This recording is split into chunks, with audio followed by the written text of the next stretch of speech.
I get shit done, I have fun. It's my time and I'm the one.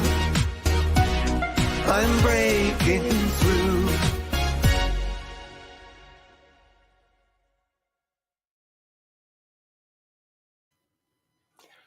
How to disappear upset in 5 minutes or less. If you're challenged with that, stay and hang out with us. We're going to find out what that's all about with my terrific guest who specializes in that. So until we get him on, I want to remind you that if you're watching this live, we want to thank you for being here with us today. If you have a question, certainly post it in the chat and we'll do our best to answer it while the show's on. And if you're watching us on the replay, if you could hashtag replay, let us know where you're watching us in from. If you have a nugget or a question, shoot it to us and we'll get back to you as fast as we can. And if you would do me one other favor, well, there's two. Share this out with the people you know, and also subscribe to our YouTube channel. Helps us get more eyeballs and ears on the wonderful guests' messages that we have along the way. So you helping us helps us help others. So you're part of the community to help us move this forward and get more people learning from each other. I think it's fantastic to what we can learn from each other. So I want to do a shameless plug because it's my show and I'm a business coach, and this kind of gives you an offer at the end. So pay attention.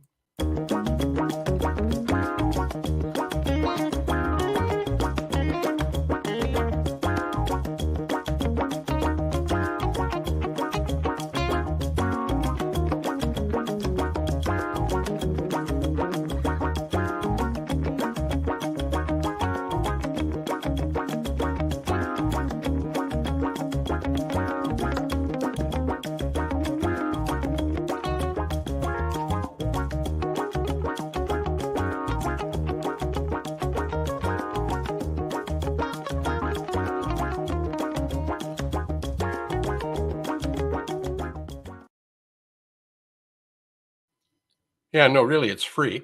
No credit card required. All you need to do is go to coachphil.ca. In the top right-hand corner of the page is a link to Business Growth Score. Go there, fill in the assessment. It'll give you a report, or at least give you the answers to what the assessment tells you from the responses. If you require some assistance with it, reach out to me. I'm happy to have a 20-minute, 30-minute consultation. Again, it's free. No credit card required. And if I can't answer, if it's something that I'm not knowledgeable about, I can certainly introduce you to one of the excellent, terrific people on our team from around the globe. So reach out. Let us know how we can help you. Tickle in my throat today. So I'm excited to really talk about how to disappear upset in 5 minutes or less. My guest and I are going to have that kind of conversation. So to help get him on here, let me tell you a little bit about him. So he's committed to all people living extraordinary lives where they pause to celebrate even the tiniest aspect of their humanity and the world around them. Throughout his life, he has committed himself to training and developing his ability to listen. And we have two of these and one of these, and not many of us use them in that ratio. So to discover what truly matters to people, and he also wants to help invent new practices that have people present to their lives and to the lives of the people that matter most to them. He's a father, engineer, gifted listener, product developer, systems thinker, catalyst committed to empowering people to achieve the goals and find their life song. There was also something, and here I've got that. I've said your father, an engineer. I thought I forgot to mention that. That's an important piece of the puzzle. So I'm going to bring up our guest, Tom Graham. Here he is right now. Welcome, Tom. Well, hello. And thank you for last minute jumping in and helping me keep this going, because it's the conversations with people like you that crank me up and help the world, one person at a time. So Again, thanks for being here. Well, I'm delighted to be here. I really appreciate you having me in this space. I'm going to bring up somebody here because one of the things that StreamYard, which is the platform I'm using, needs to, you have to give StreamYard permission. So Facebook user, I don't know who this is, but because he said good morning, brother, I'm thinking it might be Randy Chaffee. So if it is you, Randy, thank you for being here. And if it's not, thank you, Facebook user. Appreciate you anyway. Yeah, so we got connected through the power of networking, right? That's a fabulous thing to do. And you jumped in, and I think what spoke to you was one of the things that the business renovators about is mental fitness. And I think that's a synergetic connection with you. Oh yeah. So Yeah. before we jump into that passion that you have, where did you come from? I mean, you're an engineer. Are you a recovering engineer like some engineers I know, or are you still engineering? I say you throw a bone for a dog, the dog chases it. Yeah, I can't turn it off. It's in your blood. Yeah. So you're not recovering. You're still okay with being an engineer. Yeah. I There's love nothing data. wrong with it. I love data, and working through what causes what, and having data to tell that story, and really just being in that. My background's in chemical engineering. Okay. I grew up in Faribault, Minnesota. At 17, I pointed at the wall and said, I want to work at 3M as a chemical engineer. Took me about 13 years, a lot of perseverance. And I found myself at age 30 working at 3M full time as a chemical engineer. I love that story. Yeah. I have one similar. I didn't want to be an engineer. You've got to know me. I'm not serious enough to be able to focus on data, right? But I had something similar like that. The power of this thing to set an intention, a goal, and do it. So I was working in the printing business and decided I didn't like the operation side, and I liked the people side and the selling side and all that stuff. So I recognized what makes what made me happy. It wasn't data like you that makes you happy. I'm glad it does, because we need people like you. And somebody said to me, "You thought about going into selling?" Well, yeah, actually, I think that's what I like to do. So to make a long story short, I set some goals to make that happen. Then I decided I want to work for a company, a particular home builder. They're the largest in Canada and fourth in North America. And it didn't take me 13 years, but it probably took me about 4 years. Yep. And I kind of like you. So we have a similar story there too, right? Yeah. Excellent. And so truthfully told, I love connecting to people. I mean, that's the other part of my jam. So I have this, I'm an engineer, a coach, and a healer. And it's the three of those combined together that create my unique who I am. And so it was like through the whole engineering phase, I was in denial that I help people, not help people, but empower healing. If that makes any sense. A good listener. Going from collecting and analyzing, processing, and making things happen from data, is there a big step to go from that to where you are now in the healing and mindfulness space? Or is there some connection there that we have a scotoma to a blind spot? Yeah, that's a great question, because it's like, they're kind of almost split. It's like this half, that half. And it's like they don't necessarily blend, and I'm blending them. Right. So you're taking oil and water and synthesizing them. And making an emulsion. That's pretty good for a guy who's not data centric. I know. And you know what it takes? A surfactant to add to the middle. Oh, and that's what you are. I don't know how to spell that word. I'm going to look it up. Yeah, SUR, and then you'll get it. Okay. Thank you. See, yeah. I always learn something from my guests. Sometimes it's huge, and sometimes it takes me a day or two, but I learned something from you right away. Surfactant is actually just a soap. Awesome. See, it's a soap. big word for a soap, and they design soaps to do specific things. Okay, cool.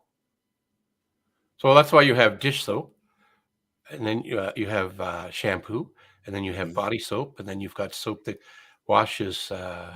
In the dishwasher. Yes. That doesn't foam. Right. And I'm thinking about the environmental one, where where you have an oil spill and clean up from that kind of thing. It's a different kind of soap, right? Right. Yeah. Interesting. See, that's why we need engineers to clean up our messes.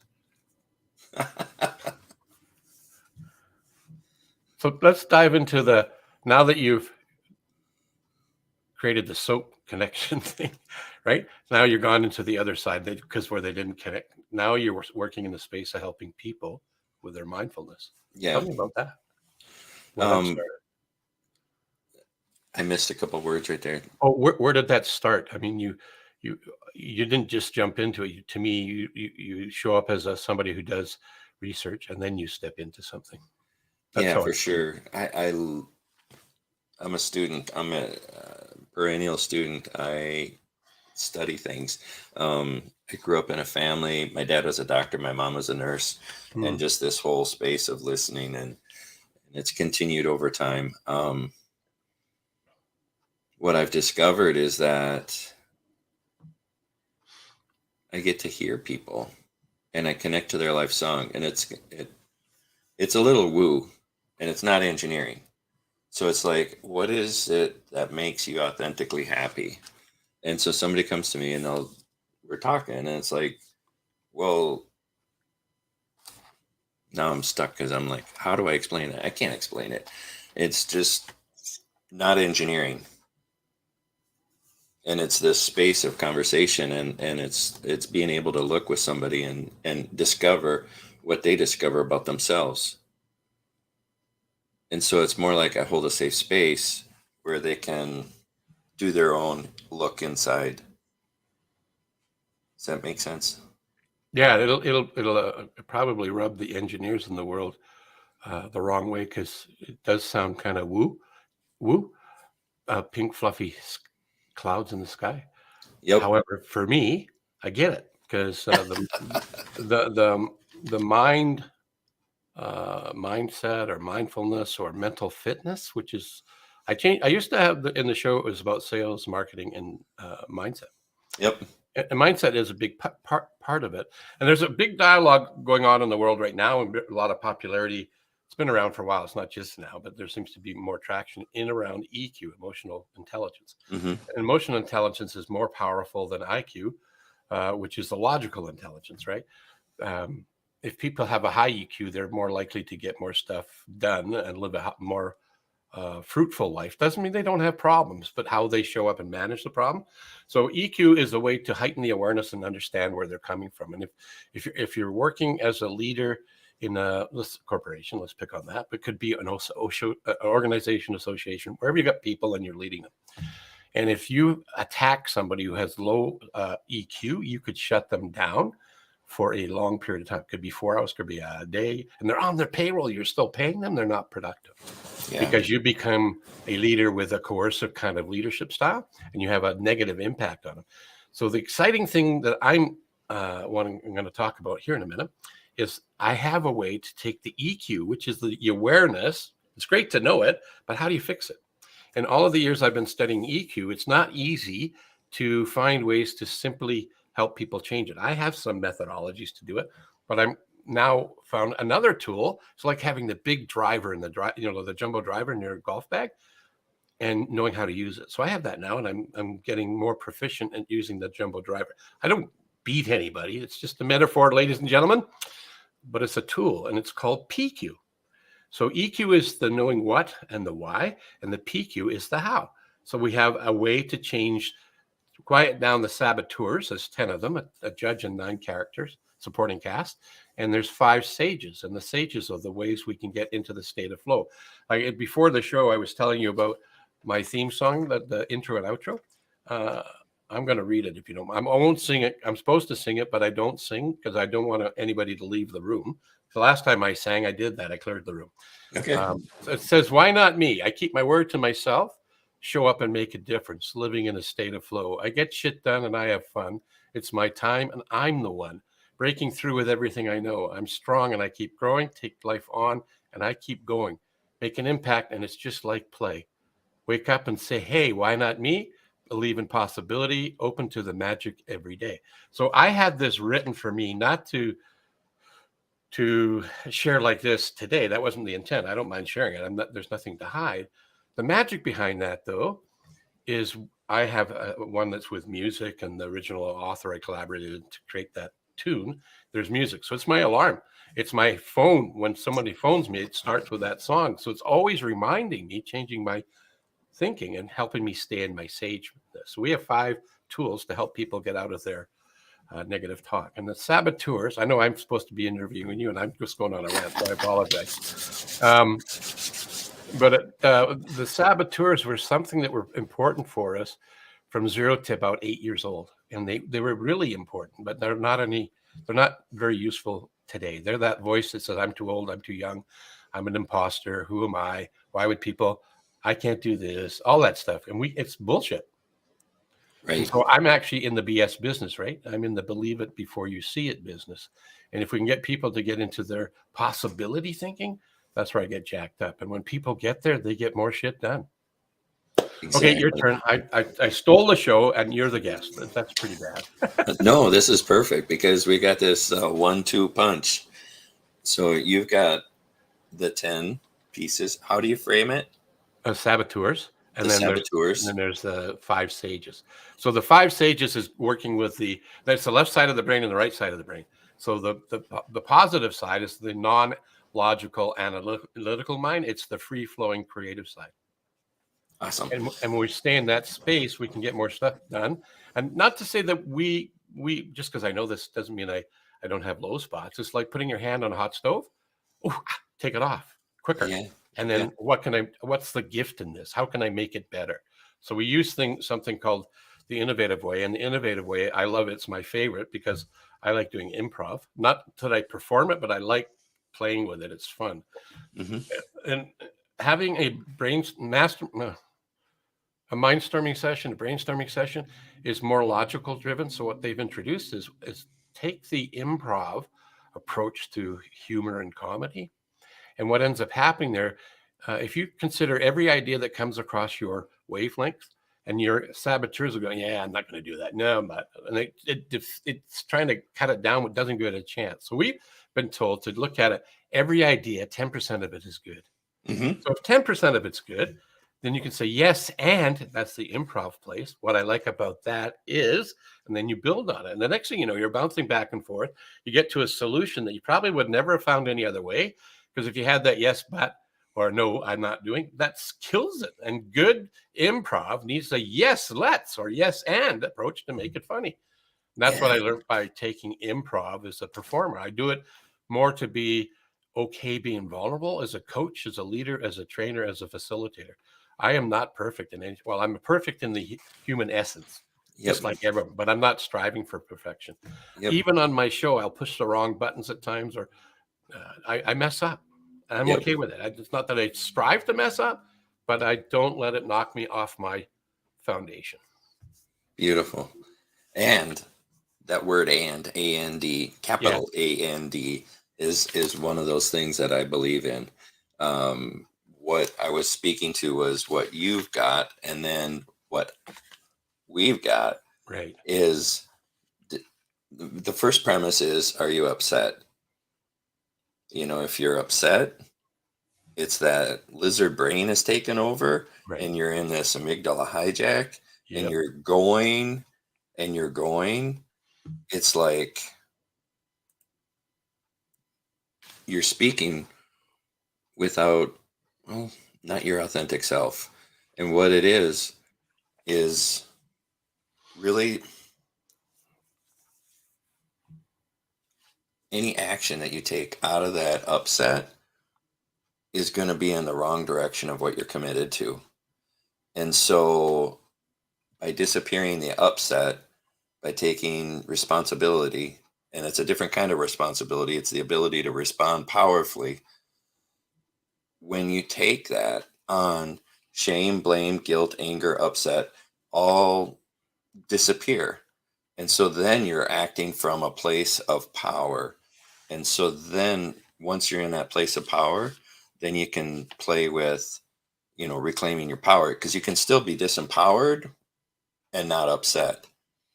And so the other tool set, that 1-2 punch, the 2 is the disappearing upset to make sure that you can clear the slate. And then the other part is getting empowered, knowing what those taproot conversations are. Those, I think you said 5 or 8 or 10 number. I don't have it committed to memory yet. And there's 10 of them. And you get those 10 conversations from when you're little, because that's recurring, that's recursive in your head. And that's the filter that it's like a welding helmet. It's the filter that you're looking at life through. And so you always look at it, not always, but a person can look at it and it shows up that way. Yeah. And so when it shows up that way, it's like, oh, that old conversation, I'm unlovable. Well, that's not true. Yeah, that's exactly what the saboteurs do. They bring up all those sort of things from the past. So I'm not a therapist. I'm not a doctor. I've been on this journey myself to help me to stop under living. And so this is just another toolkit in my offering for myself and others. I've seen what it's done for me. I've heard the feedback I've got from people say, what have you been doing? I said, be getting serious about my growth. The years are becoming the statistically data. I don't have many more years left. So I want to make sure that I live to my full potential, whether that's an hour left or 10 more years. I want to be able to live that to my full potential. And on my own journey, I want to bring along as many of those that want to walk that with me and help me, but also have me help them. And so that's what I do. That's one of the reasons why I do this, the business renovator. I've asked some people said, so, well, have you monetized this yet? And to be honest with you, not directly. No, I have not. And that wasn't one of my key reasons for doing this. I'm not afraid of money. I like money. And I think money is a good exchange tool of energy. So it's easier. It's an easier way to barter. It's just a currency. That's all it is. It's an energy form. But I get jacked up on this, meeting people like you, Tom, and getting validation that I'm on the right path, or there's some additional things to learn from other people. And how do they process? That's for us Canadians, the data that they have, right? And how, like, it's like one of my teachers along the way talked about the kaleidoscope, and I'd seen a kaleidoscope as a kid, and it's fascinating. It changes, right, as you're looking into it. But correlating that to life, if you don't like what you're seeing, change a little bit, and what you see will change. And if what you see changes, then the way you interpret it will change. Another mentor out of Seattle, he taught us that we act not in accordance as the truth is, but how we perceive it to be. So however that rings true for you, we'll all do the same thing. Yeah.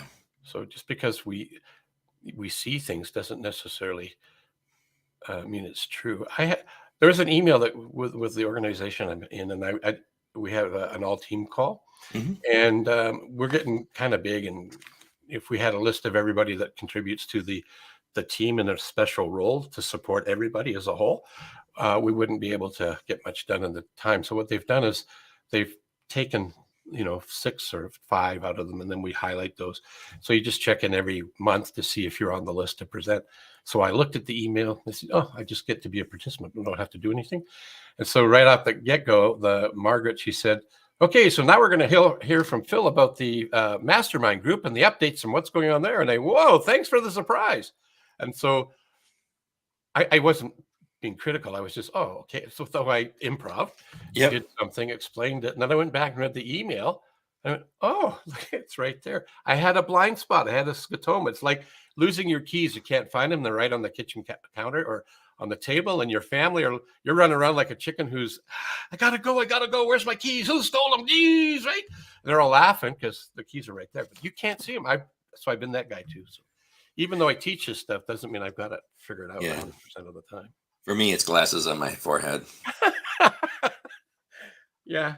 I've never done that. I'm not laughing at you. I'm laughing with you. I've seen people do that. Yeah. But I totally get it. We all are like that. So if we're not so hard on ourselves, then life is a lot easier, right?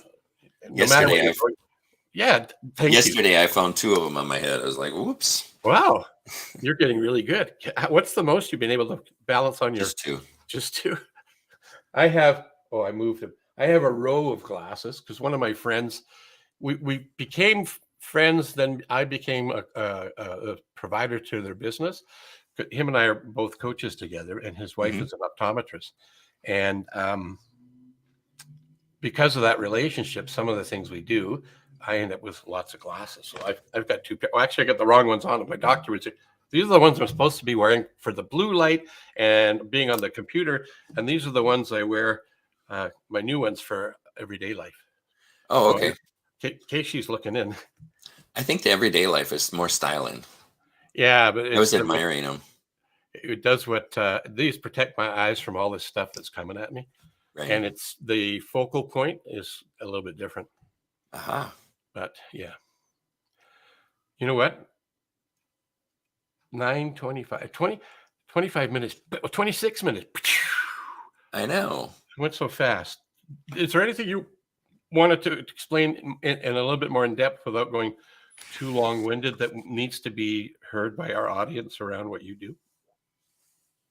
Yeah. I'm going to share how to get hold of you, but besides that, Yeah. So I've had life experiences where I found passion, perseverance, perspective, priorities, purpose, patience, and prayer all matter. And what I want to bring home is in that mental agility, that mental sharpness, perseverance, and perspective are where it's at for maintaining that mental flexibility for business. And it's being able to endure or persevere what's worth so much that you push through anything to have. And then perspective, if it's not a big thing, you know what matters. And that's what I'd leave you with. love it. Love it. But we're not leaving yet, but I'd like to. Oh, Oh, no, I'm going to show your site. I'm looking up there, guys, because I have another monitor and I'm looking around my mic. it's right there. I, I just have to do this. Watch, I'll bring it to the screen. Here it is. There it is. I have to Bam. do one more thing, though, so people can actually find it. And that's to go right here. All right. LinkedIn. So this is your LinkedIn page. I love the picture with the sailing boat. Did you have somebody take that? Did you take it yourself, or did you find it somewhere? I took it. You took it. I took it. It's my neighbor's boat, and I live on that lake, What lake is that? Eagle Lake, in Ottertail County, which is near Battle Lake. It's beautiful. Mm-hmm. I'm staring at it. Yeah. And so my pictures is part of my passion. And so evoking emotion is what I try to achieve in pictures. That's why the picture draws you in. I I had assert. another guest who's into photography like you are, Mhm. and we live right by the Rocky Mountains. Mm. He's not an engineer, but he's a data guy. Mhm. He was an accounting guy in the oil and gas sector. Mm. His passion was photos, Mhm. and some of the stuff he's done with his photographies. I think people who are analytical, like you guys, like him and Mhm. Lee and yourself, are really good at creating beautiful things from data mindset. Like I've tried that stuff. I've taken photography courses and went, yeah, I'm going to leave that to the pros. That's not where I'm good at stuff. It was too much effort on me to get there. So that's a really nice piece. I like that. I'm glad. I'm glad I asked because I would have. I didn't assume that. I appreciate that. So another talent you have. Yeah. That's fantastic. Just speaking to that idea, I think what it is the ability to discern and find the beauty in the moment is that's the mindset of being able to take a picture and to be able to analyze and see some signal in the data. Yeah, that makes sense. That's I just found that newly just in what you spoke just a minute ago. I have a partner in a software product that we have together. Mm-hmm. That's why he's a partner, and he is the analytical programmer. I'm not. And he'd never written a program for this. It's a directional drilling program. And why I'm bringing him into this conversation is when he was younger and without kids, he played hockey, which is cool, but that's not what doesn't correlate to this. He's a musician. So musicians and data go together. And the ones that are really good at data are generally pretty good at that. I don't know if that equates to singing, but certainly to songwriting and performing, like playing an instrument. Well, who would have thought we were going to talk about music on a show about mindfulness? You just never know what's going to happen. Anyway, better wrap this up to try and keep within the 30 minutes mark. And I appreciate you being here. And go and have a beverage in the green room, and I will join you shortly. Thank you so much. You're welcome again. Thanks for being here.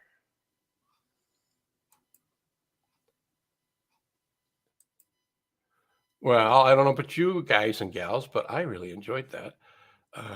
Had some insight about, like I said, who would have thought we were going to be talking about the power and value of the creative side of things, and it's related to data. Beautiful. If you like the show, let us know. If you think there's room for improvement, let us know that too. And if you know of an individual that has a story to tell that resonates with what we're all about at the Business Renovator, which is sales, marketing, and mental fitness, make an introduction. Happy to have a conversation and see if it's a fit for them and a fit for us and our audience. Before I go, though, I'm going to bring up one other thing I want to leave you all with, and that is this. It disappeared. There it is. Remind you to be your unique and wonderful you, which is why wonderful is spelt that way. Many decades ago, I was introduced to this concept, and I'm restating it over and over and over for everybody else to see and leverage and steal, borrow and use. So until next time, I look forward to having a wonderful day myself, and then invite you to do the same thing. Oh, look at that. See, I told you I pressed wrong buttons. That's a wrap for us today. I get shit done. I have fun. It's my time.